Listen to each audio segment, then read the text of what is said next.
Interest rate rise, auction clearance figures have remained fairly steady across the country.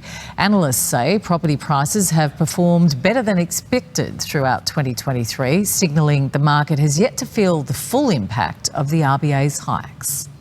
Despite the dark cloud of the interest rate impact, the hammer hasn't yet fallen on the property market. On the market, it goes, congratulations. We're sold to you, well done. This four-bedroom family home in Sydney's West, selling for $1 million.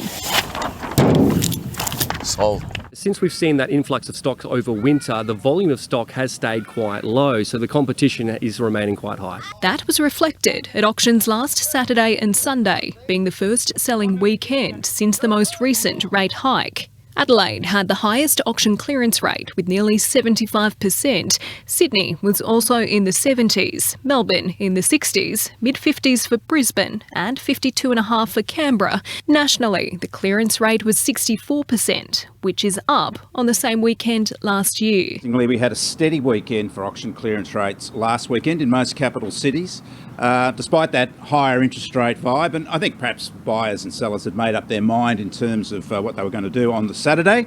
As we approach the end of the spring selling season, the performance of the property market throughout 2023 has surprised many analysts, especially given the rate at which the Reserve Bank has increased interest rates. Well, it's been a catch-up market this year. Of course, we had a weaker market last year. Sydney prices were down 10% last year, and Melbourne were down around 8%. So there was that value perception from buyers. They could get a discount compared to where prices were last year, and that drove the market despite higher interest rates. Meaning the full hit from rate hikes is yet to come. Paris Martin for 10 News First.